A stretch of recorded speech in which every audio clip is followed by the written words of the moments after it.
পুলিশের পরিচয় দিয়ে লক্ষাধিক টাকা হাতিয়ে নেওয়ার অভিযোগ কোচবিহারে। শনিবার ঘটনাটি ঘটেছে কোচবিহার শহরের ভবানীগঞ্জ বাজার সংলগ্ন মিনা কুমারী চৌপতি এলাকায়। জানা যায়, সুকুমার সাহা নামে এক ব্যক্তি তার বাড়ি থেকে লক্ষাধিক টাকা নিয়ে ব্যাংকে যাওয়ার পথে কেউ বা কারা তাকে আটক করে এবং পুলিশের পরিচয় দিয়ে তার ব্যাগ নিয়ে নেয় বলে অভিযোগ।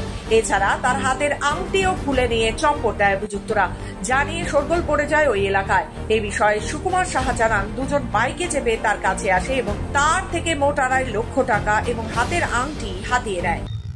পিছন থেকে দুজন বাইক নিয়ে আসছে, আমি বাইকে ছিলাম, तो আমাকে बोले যে आप साइड होइए, रुकिए, हम लोग आपको बुला रहा है, आप क्यों नहीं सुनता है। हाँ, तब मुझे क्यों, तो बोले आइए आइए इधर आइए, साइड করে আমাকে ওই ইসের ভিতরে নিয়ে গেল, কম্পাউন্ডের ভিতরে নিয়ে গেল। কম্পাউন্ডের ভিতরে आपको पास क्या है, मुझे रुपया है, तो ये रुपया हम जब बैंक जा रहा है। এমন সময় আরেকজন লোকরেও ডেকে দিল, ওকে বললো आपको पास क्या है, উনিও দেখালো যে আমার কাছে একটা সোনার চেন আছে আর টাকা আছে।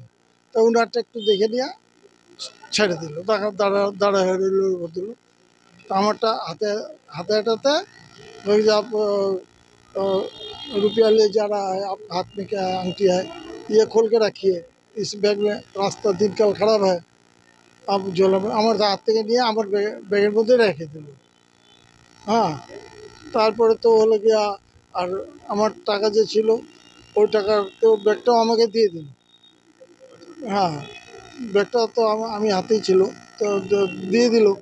তো আমি ভাবলাম যে আমি তো ব্যাংকে যেতেছি, দোকান হয়ে যাই, দোকানে আসা আমি ভাবলাম আংটিটা পরে দিই, আংটিটা খোলা আছে আংটি, যখন আংটি খুলতে গিয়ে দেখি আংটি নেই, তারপরে দেখি ওখান থেকে টাকা হবে। এই ধরনের ঘটনা ব্যবসায়ীদের মধ্যে একটা আতঙ্ক সৃষ্টি করছে। ব্যবসায়ীরা ব্যাংকে যাবে, দোকান থেকে বাড়িতে যাবে, এটাই স্বাভাবিক। তার মধ্যে যদি দিনে দুপুরে এই ধরনের ঘটনা ঘটে, ব্যবসায়ীরা আতঙ্কিত। এবং পুলিশ এসেছিলেন, পুলিশ এসে তাদের যা কাজ সেটা করে গেছে। তবে আমরা দাবি রাখতেছি পুলিশের কাছে এটার সঠিক তদন্ত হোক এবং যা ওনার খোয়া গেছে, যে সমস্ত জিনিস, টাকা পয়সা বা সোনা, এগুলো যেন খুব দ্রুত উনি ফেরত পায়। কোচবিহার থেকে মজনুর রহমানের রিপোর্ট, খবর বাংলা।